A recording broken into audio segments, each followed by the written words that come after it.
Salut la compagnie, c'est Jules Melon. Et aujourd'hui, dans un procédé critique, alors que j'ai un peu la crève et que je suis fatigué, eh bien je suis tombé sur un film qui m'a achevé, clairement.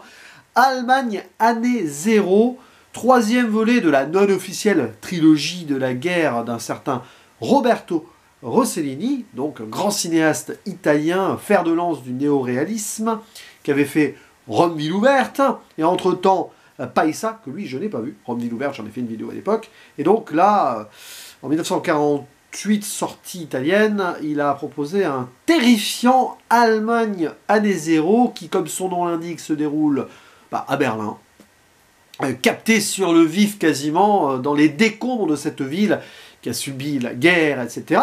Libérée certes depuis du nazisme, mais c'est compliqué. Au casting, nous avons que des acteurs amateurs, ou presque, qui ont été pris sur le volet, quoi. Par hasard, nous avons un gars qui a fait pas mal de cinéma muet dans les années 1910-1920, un certain Ernst Pichau, mais qui avait arrêté sa carrière depuis un petit moment et qui, hop, retrouve le cinéma un peu, là, de façon fortuite, dans le rôle du père. Tandis que le protagoniste principal est un enfant de 12 ans, qui s'appelle Edmund Kohler, et joué par le jeune Edmund Meschke. L'histoire est d'une simplicité assez extrême, hein, d'une certaine manière, puisque donc ça se passe probablement en 46-47, on ne sait pas trop, mais bon, après la Seconde Guerre mondiale, dans les décombres de cette grande ville de Berlin, où on va suivre une famille, les Kohler, qui survivent tant bien que mal. C'est compliqué. Le papa est malade. Le fils aîné se cache parce qu'il a fait partie des SS et que maintenant les alliés qui sont là, si jamais ils le trouvent, pourraient peut-être l'emprisonner. Alors que lui il se défend, hein, le jeune soldat, il a juste obéi aux ordres. Compliqué tout ça. La fille, pour subvenir aux besoins de la famille un petit peu indirectement, on le sent, mais c'est pas si indirect que ça, elle se prostitue notamment avec ses soldats alliés. Et alors le fils qui a 12 ans, il essaye de se rendre utile pour la famille, puisque l'aîné ne peut pas, lui, bouger, donc il tente de ramener de l'argent, sauf qu'il est trop jeune, il a 12 ans, donc on ne lui laisse pas faire un boulot qui est réservé à ceux qui ont au moins 16 ans, il essaye de mentir sur son âge, absolument impossible, pauvre gamin avec la gueule d'ange, là, voilà. Et c'est clairement un film qui montre la fin de l'enfance d'un jeune qui veut aider les siens, qui va être précipité dans ce mal latent qui reste là malgré tout, malgré ces gens qui essayent donc de vivre à nouveau. Et en fait, c'est la rencontre avec son ancien instituteur, clairement nazi, jeunesse hitlérienne, tout ce que vous voulez, et qui visiblement aussi a des penchants pédophiles, ça se voit, c'est le monstre ultime, le gars, qui va lui inculquer certaines choses en parlant d'eugénisme, bref, hein, l'idéologie nazie, elle est là. Et le jeune gamin Edmund va boire les paroles de son ancien instituteur, fatalement. Hein, il a été formaté comme cela. Et quand bien même il veut bien faire, il va mal faire, malgré lui. C'est la fin de l'innocence aussi, ou la naïveté de l'innocence qui se laisse emporter par un diable en personne, qui représente ce régime qui n'est plus là, mais qui a tellement fait de dégâts que physiquement, donc dans les décombres, c'est présent, dans la pauvreté aussi, et donc dans les mentalités qui ne meurent pas encore. Évidemment, c'est d'un pessimisme absolu. Autant Rome ville ouverte, c'est déjà dur, hein. Il y avait des moments, là, ça va être... Bon bref, je ne vais pas revenir dessus, mais vaguement, on sentait que ça pouvait aller au-delà. J'ai pas vu, donc le deuxième, qui est une compilation de petites histoires apparemment, mais alors là, il n'y a pas une once d'espoir. Et c'est presque troublant à quel point on avance dans l'obscurité. Ça dure à peine 1h15, même pas, hein. Mais c'est tellement plombé que tu as l'impression que c'est beaucoup plus long. Et tu ressors de là totalement lessivé.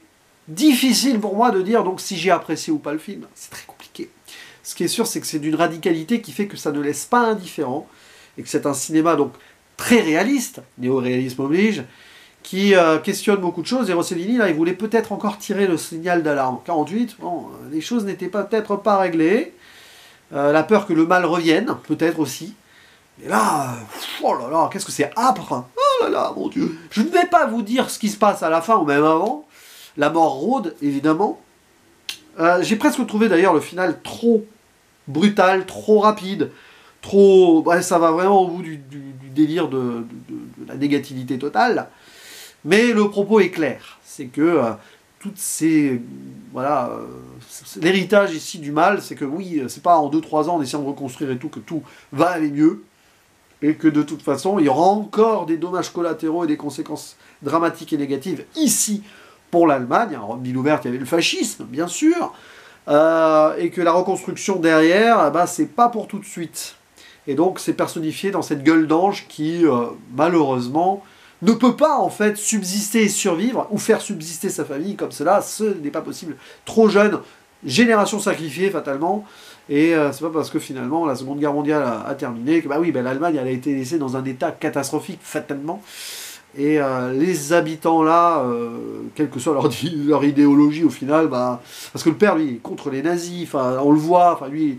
il a regretté l'époque à l'époque quand le Troisième Reich s'est installé, etc. Bon, maintenant, voilà, il est libéré, mais il est malade. L'idée, c'est que là, il est quasi mourant ou pas, on ne sait pas. Donc c'est un fardeau. Le fils qui a combattu, lui, c'est l'inverse, mais forcé, mais bon, il l'a fait quand même. Bah, lui aussi, c'est un fardeau. Au final, tout le monde est un fardeau, plus ou moins. Et le fils, le jeune, donc, en voulant aider, non, bah, c'est pas possible. Il n'a pas sa place. Il n'a ni sa place dans sa famille, au final, ni dans cette société où, d'un côté, voilà, quand il essaye d'enfin profiter un peu de sa jeunesse autour d'une fontaine, par exemple, bah, c'est là que le mal arrive, le démon, l'instituteur, tout ça qui... Oulala, la façon dont il s'approche de lui parle, lui touche le visage, rien que ça, c'est hyper malsain et c'est dur. Et évidemment, il est extraordinaire, le petit Edmund Meschke. Est-ce à savoir à quel point, d'ailleurs, ces acteurs, peut-être d'un film, ont joué plus ou moins leur propre rôle. C'est terrible, ça. J'ai pas vraiment fait de recherche dessus. Peut-être il y a une part de mystère aussi à conserver quand tu regardes un film comme ça, pas trop savoir trop les à côté, si vraiment. Et ce qui est sûr, c'est que sur le plan formel, quand même, parce qu'il faut parler de cela, le cinéma, au-delà de l'histoire, l'histoire elle est là, mais comment Rossellini la mise en scène. Évidemment, c'est quasi documentaire, ça a été tourné à Berlin, on voit les décombres, c'est du vrai. Des vrais gens, probablement, qui subsistaient comme ils peuvent, qui ont été filmés. Et la façon d'utiliser la photographie avec toujours l'idée de mettre en relief la souffrance spatiale et des gens. Et de petit à petit, isoler ce petit garçon qui ne va jamais vraiment pouvoir intégrer un groupe, ou alors c'est très temporaire. Il est là, il passe à droite, à gauche et tout. Puis plus on avance, plus il va vraiment être tout seul. Et même vers la fin, il s'enfonce dans les ténèbres, y compris dans la photographie, cage d'escalier, je sais pas quoi, où on voit, il va dans les couloirs un peu sombres, il monte, il descend. C'est terrible, ça m'a presque rappelé, mais c'est différent, mais pas différent en fait. Zone of Interest de Jonathan Glazer, sorti au cinéma il y a quelques semaines, où on voyait à la fin le nazi descendre au plus profond des enfers. Donc vous allez me dire, c'est pas le même genre de personnage, mais quand même, le mal les entoure, quoi. Et ils s'enfoncent jusqu'au bout. Enfin, ou presque, pour l'un ou l'autre, on n'en dit pas plus.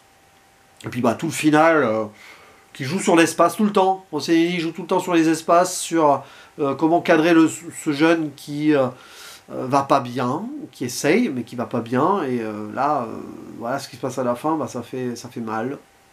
Un film qui fait mal. J'ai rien à lui reprocher, en fait. Là, il m'a vraiment fait... Voilà, il m'a terrassé. Là, donc, parti pris réussi. Mais j'aurais du mal à le revoir, là, un jour, j'en sais rien, mais... Voilà, et puis bon, peut-être le seul reproche que je pourrais faire au film, c'est peut-être qu'il est trop court et que ça manque peut-être de développement et de profondeur, mais justement, ça va te frustrer là-dessus parce que c'est direct, c'est frontal, hein, jusqu'au bout, même dans le fait de dépouiller l'intrigue, entre guillemets, ou la narration et les événements. Peut-être la musique, qui en soi est sympathique, hein, bien sûr, hein, du frangin, hein, je crois que c'est Renzo Rossellini qui l'a fait, hein, j'ai pas les trucs sous les yeux, mais je crois que c'est son frère, comme Rome Ville ouverte, comme d'autres de ses films. Pas trop présente, je suis pas sûr que ce soit une... Là, pour le coup, finalement, autant aller au bout de la radicalité et aller au plus profond du silence, peut-être, par certains moments. Mais bon, je sais pas. Là, je suis peut-être un peu masochiste en imaginant ça, déjà que là, voilà. Je suis à récupérer un peu la petite cuillère. Et fatigué. C'est marrant, à chaque fois que je suis un peu fatigué ou malade, je me tombe sur des films, et souvent, c'est le hasard. Hein. Très dur. Bon, là, je savais un petit peu que ça allait pas être joyeux, mais quand même, à ce point-là, comme quoi, c'est peut-être le destin aussi. N'hésitez pas à dire en commentaire ce que vous pensez de ce film. Est-ce que c'est votre préféré de Rossellini au sens large? Il y en a fait d'autres derrière, que je n'ai pas encore vu, mais voilà. Notamment avec Ingrid Bergman, alors probablement dans d'autres styles, mais quand même. Et voilà, à vous la parole, balancez tout ce que vous pouvez, ce que votre ressenti, vos souvenirs sur cette œuvre assez unique et qui restera quand même dans les annales de sa radicalité. Et je crois qu'on n'a pas vraiment fait beaucoup cela au cinéma par la suite, de toute façon. Ça reste vraiment quelque chose de... Ouf, voilà. Allez, à vous la parole et je vous dis à la prochaine. Ciao.